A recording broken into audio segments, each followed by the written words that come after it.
Hello and welcome to Round Table. You know, bit by bit, we appear to be waking up to the fact that our own home, our own planet, is probably being destroyed by our own actions.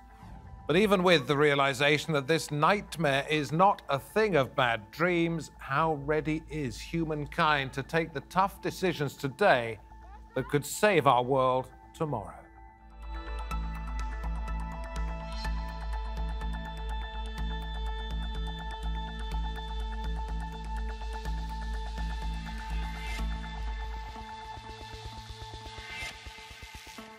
Very good to have your company. I'm David Foster. Europe is credited with being at the forefront of proposing measures to limit climate change. Even so, it may be tough to convince us that the price, the pain of changing the way we live right now is worth it for us to have any future at all. Scientists have been warning of climate change for decades. The recent Code Red Intergovernmental Panel on Climate Change, the IPCC report, argues that the world could not limit global warming to 1.5 degrees Celsius without immediate action.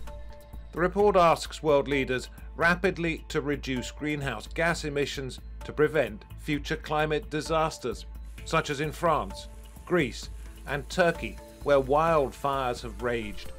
According to the European Commission, the climate change crisis is expected to cause increased flooding, strong winds, and higher temperatures across Europe. Humans produce around 50 billion tons of carbon dioxide emissions every year.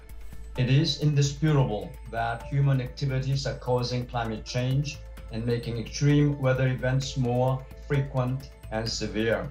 As summer temperatures continue to rise across the continent, how prepared is Europe for extreme weather? Well, let us first of all say hello to, in London, Paul Drummond, Senior Research Fellow in Energy and Climate Policy at the Institute for Sustainable Resources. We travelled to Berlin, where we see Jennifer Tollmann, Senior Policy Advisor for Climate Change at the think tank E3G. Back to the UK, Guildford just to the west of London, and Damien, Professor of Environmental Justice at the University of London. This question is for all three of you, but I'm going to start with you first of all, Paul. What is going to be not the most effective measure, but the most difficult measure for us, the public, to have to take on board if we're going to prevent this catastrophe? I think it often depends on your own particular situation. So I think in the UK, for example, a very difficult measure will be replacing gas boilers with new forms of heating in our homes in the UK. In other places, it may be changing your eating habits, your dietary habits, particularly in countries and regions that are very heavy on meat protein. But that will also, it will extend to your particular circumstances as to which the most difficult will be. But it's often overestimated about how difficult some of these choices will be. But again, that does depend on the situation. Jennifer, there you are in the centre of Europe. What do you want to add to that? I would have a say that probably the most difficult thing is realizing that a business as usual future doesn't exist. So we will either change or we will be changed. And I'm not sure that all of us have quite accepted that yet. So I think that's the difficult first step that then takes you on to the potentially quite difficult or potentially fairly easy next steps of dietary change, maybe only driving 120 kilometers per hour on a German Autobahn, things like that.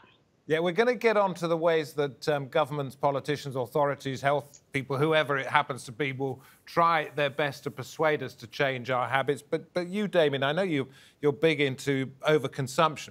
You think we all use too much and don't even think about it. Come to that a little bit later. What at the moment do you think is going to be the toughest thing for us, the people, to swallow, so to speak? I agree with the previous speakers, actually. Although I think, reducing consumption patterns in developed countries is going to be incredibly difficult because people have become used to, the iPhone 57 or whatever we're on now. I think, generally speaking, reducing consumption patterns in developed countries is going to be really, really tough. So we've lived through an era of overconsumption. Damien, I'll stay with you for this, if I may. An era of overconsumption. How do we convince the next generation, which probably has even more than the generation before, which certainly had more than the generation before that, etc., etc., etc. How do you convince the generation to come that it's going to be the first generation ever to have to row back? It's going to be incredibly difficult. I think one of the ways in which I've seen, certainly with my students who come through our MA programs over the years, is people are starting to realise, and I take some hope from this, that there are many more things to life than, buying stuff.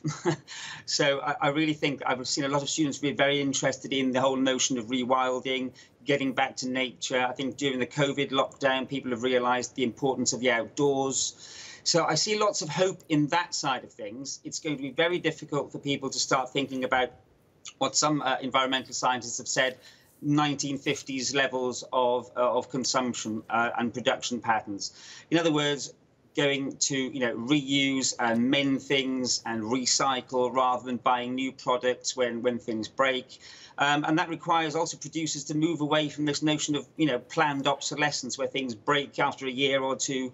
So there's lots of challenges, but from my perspective, certainly seeing the youth coming through, there's definitely now, I think, a sense that things need to change. Paul, Damien mentions built-in obsolescence there, which is just one element of consumerism, isn't it?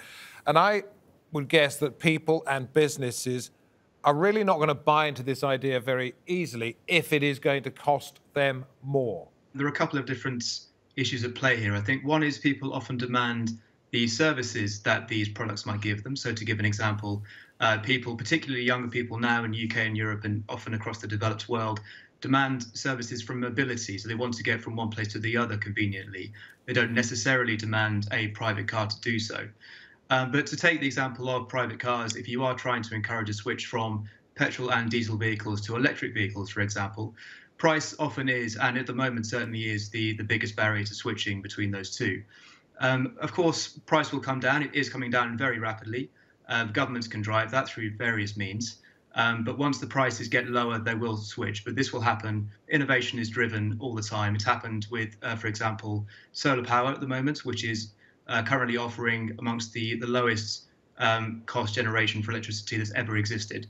So these processes do move very quickly once they start rolling. Well, that is absolutely crucial, isn't it? Because we're going to be talking about long-term gain, but wanting something to happen tomorrow, which might be difficult for the politicians to postpone. We'll come to that in a moment, if I may. Let's bring up a map here about the terrible weather that we've seen across Europe in the course of this summer of 2021. Wildfires in particular, Turkey, 160,000 hectares ablaze. This is just between July the 16th and 1 month later. And that is an area, if you think about it, that is 40 kilometres long by 40 kilometres wide, a square like that, totally on fire. Greece, well, I've seen those many times when I've been to that country in the summer, 100,000 hectares, Italy, 20,000, France, 7,000 hectares. Jennifer, I think you're in Germany. You say you've been affected by the extreme weather, or members of your family have been this summer. Do you want to tell us about that story and how it really brings it home to you when something like that happens on your own front doorstep? Definitely. So I've been working in climate change for over 10 years, but this is the first year where a region that is my home, I'm originally from the west of Germany, where we had major flooding events. And it brings it home to what I was saying earlier, which is there is no business as usual future. There is no future where we stay cozy and we just get to maintain the world that we have. This is only the beginning. And these sorts of major events, be they heat waves or insane forest fires or flooding events, are going to fundamentally change the way that we live, and they are already costing lives and livelihoods. So it really isn't the idea that inaction doesn't also carry immense cost. And I think this is the first time that across Europe we are seeing this, but we're certainly not the first to be hit hard in this way. And I'm really hoping that that will change the way that we think about it as citizens, but also the way that politicians think about it. Well, this is where I'm going now. Damien, I'm coming to you. We're talking a little bit about self-interest. In other words, people want a world for their children to live in. We're talking a little bit about altruism. Let's make it better for somebody else. But we're also talking about some difficult choices that have to be made. And I'm wondering, A, how you think governments in Europe are doing at persuading people to take a little bit of pain. And secondly, how receptive people are to what they're being told. I mean, it's incredibly difficult to try and work out how people are receiving the information. I think it's, how people respond to the climate crisis, the ecological crisis, I think is probably a better way of describing it, is going to take time. Unfortunately, we haven't got much time. But I think, psychologically, I think when people see these awful events happening around the world, I think the message will start to come home. But that's how people might receive it. How are governments putting it out there? How effective do you think the way that they're trying to get this idea across has been? How could it change, perhaps? Well, at the moment, I'm not entirely convinced that there's much action from governments, I'm afraid. I mean, I think, in terms of innovation and renewable energy and things like that, yeah, obviously there is movement on that, but I'm not particularly impressed by many of the messages, actually. There's a lot of rhetoric, a lot of hot air. At the same time, you're finding lots of licenses being granted for fossil fuel extraction, whilst making commitments to reductions. I'm not overly impressed at the moment, I'm afraid, with government action. I think that's one of my main concerns, actually, is what citizens can do when their voices are minuscule compared with the corporate interests that are still pushing for energy extraction methods which simply are not sustainable. So does this just come down to short-term politicking? That somebody at the head of government or wherever they happen to be in the authorities that make decisions is saying, hang on, we cannot alienate this group, even if it means we won't be able to save that particular group. It's all down to short-termism? From my perspective, certainly the research I've conducted, it does seem that way. The voices of NGOs, concerned citizens, and even now those who've been, all over the news at the time when Extinction Rebellion was doing its protests. Now in the UK, for example, we're going to be threatened with a new police and crime and sentencing bill, which makes protests even harder. And one of the reasons that was actually put forward by the government was in response to the Extinction Rebellion protests. So the shutting down of that side of the public discussion, the public debate, and the democratic right to protest is deeply concerning at a time when I think governments really need to listen to people. Well, Paul, let me come to you and ask you this. Is it possible for governments to please both sides here, rather than playing both ends off against the middle? But they need to actually listen and take on board what certain generations are saying about what needs to be done right now, and at the same time not alienate those businesses that bring wealth to the citizens that we're talking about. Well, I think we can't delay action. That's a full stop. Otherwise, the cost of doing so will be astronomical. But pleasing short-term interests, I think whatever choice you make, be it action or inaction or anything in between, you cannot please everybody.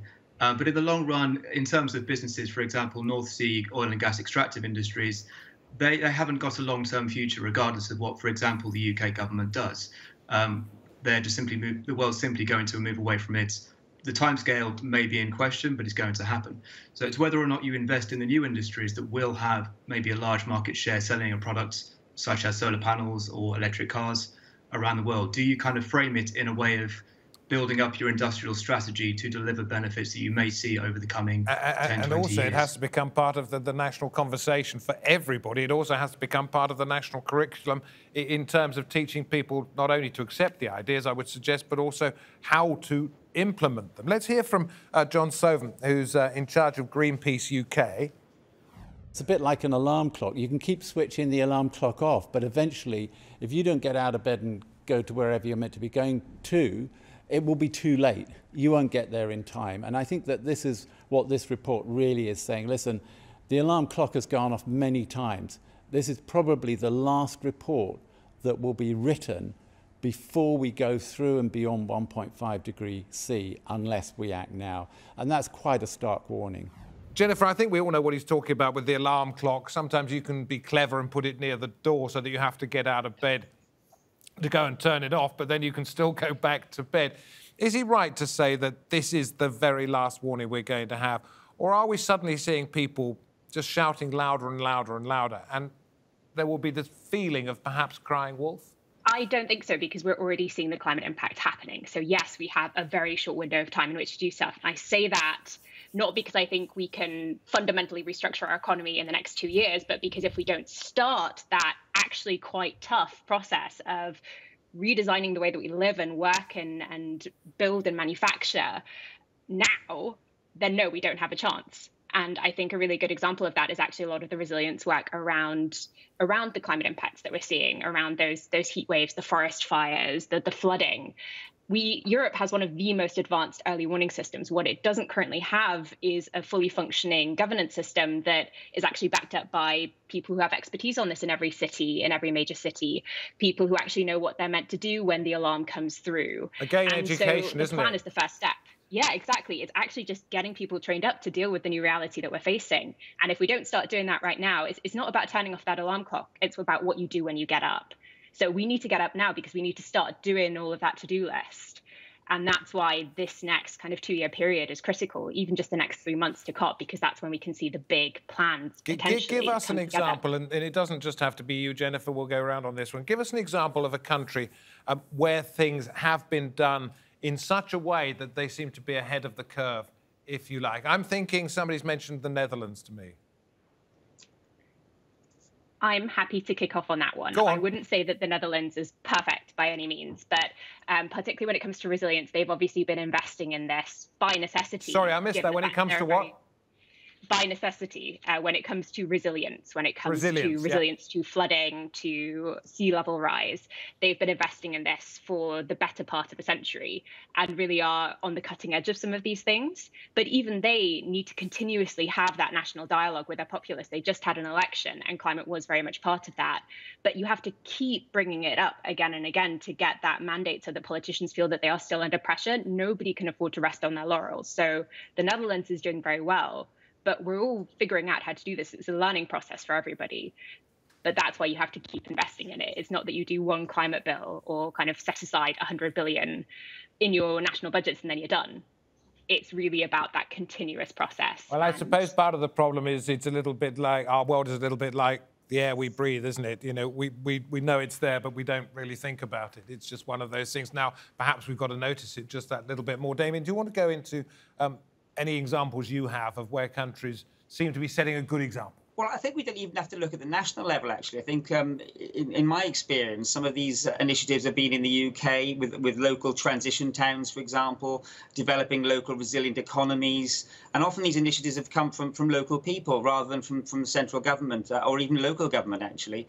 So I think some of the most optimistic policies and practices that I've seen being implemented have been at the local level, with concerned people holding workshops in their local area, getting people together, helping them learn about the issues. And sometimes these things have come in response to the threats of fossil fuel extraction in their community. So one of the pluses of an otherwise negative situation has been greater awareness at the local level of environmental issues and a greater understanding of what it takes to build local resilient economies.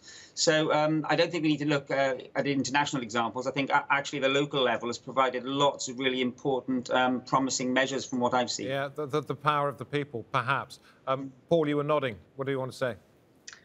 Yeah, I fully agree with both the previous two speakers. I think the subnational, particularly city levels in many places, has really shown the way, particularly to do with low carbon and active transport, so walking and cycling, for example. But I think no one country has a gold star across the board. I think some countries have done very well in some respects, but certainly no one has done well across society. Okay, so who's done particularly badly? Well, again, that depends on which sort of sectors you look at. So talking about the UK, which is the case I know best, we've done very well in decarbonising the electricity sector, but have done very badly at trying to make homes more energy efficient and their heating low carbon. A lot of old homes as well, very drafty ones.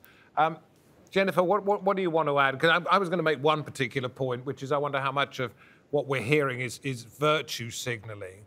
I remember when I was a young reporter going to council meetings in a town called Letchworth Garden City, and it had a big sign on the way in that said, Letchworth is a nuclear-free zone. And I'm thinking, well, yeah. You know, what are they trying to tell us there? Is this just hot air in some cases? I think in some cases it is, and that's why as much as local action and city level action is incredibly important, you do still need that accountability. Like, it's all great if everybody kind of writes a test, but you actually need somebody going through marking it, making sure that nobody's cheating. And that's where you do need national governments and you do need international processes. And that's why plans are important, even though they're obviously not the entirety of the solution. They're the first step. So I think particularly when it comes to a lot of the business pledges that we're seeing, some of them have great accountability systems behind them. A lot of them don't. And getting them under a common standard, or at least figuring out what the hell the standard is that most of them are working with and how credible it is going to be a big challenge over the next 2 to 3 years. Can I just put out 2 quotes? One from the 19th century, one from the 21st century, 2 centuries apart. The first one, the American clergyman Joshua Liebman, sometime in the 19th century. Maturity is achieved when a person postpones immediate pleasure for long-term values. And then, not so very long ago, Nigeria's Vice President Yemi Osinbajo. The most important thing is that we're on the right path, and we will not deviate from it, even in the face of strong temptation to choose temporary gains over long-term benefits. He wasn't actually talking about climate change, but I think you get his drift, that you need to have a course and stick to it. Is it fair to say, Damien, that there will be greater pain for us if we are to save this planet? And are we prepared to suffer it? I think it's inevitable. I mean, we've got so much baked in already, and I think people will start to realise that now. And I think one of the bonuses of that, probably if only the bonus I could think of, is that they're sort of experiential learners that unfortunately we are as humans. It's no longer something that's in the future. It's right here. It's right now. I think people will start to realise that it's only going to get worse if we don't change, and change pretty damn quickly, actually. So yes. It's about lancing that boil, isn't it, Paul? But we're asking one generation, our children perhaps, to actually suffer the pain more than most. Is that fair? No, I think it's certainly not. I think the previous generations, our generation, we now realise the problems that have been caused over the last 150, 200 years of burning fossil fuels. We have the ability, the technology, the money to fix it. There is absolutely no reason, aside from lacking political will, why we shouldn't do that. The premise of this programme was, are we too selfish to solve climate change? And I wonder, Jennifer, as we look forward, that if countries such as India and China, for whatever reasons, continue to say, sorry, not our fault, we're going to continue pumping out these noxious fumes into the atmosphere, and yet young people in other parts of the world are told, sorry, you've got to pay the cost of those solar panels, those diesel cars that are no longer going to be there, et cetera, et cetera. The cost falls primarily on them. Are they going to think it's unfair?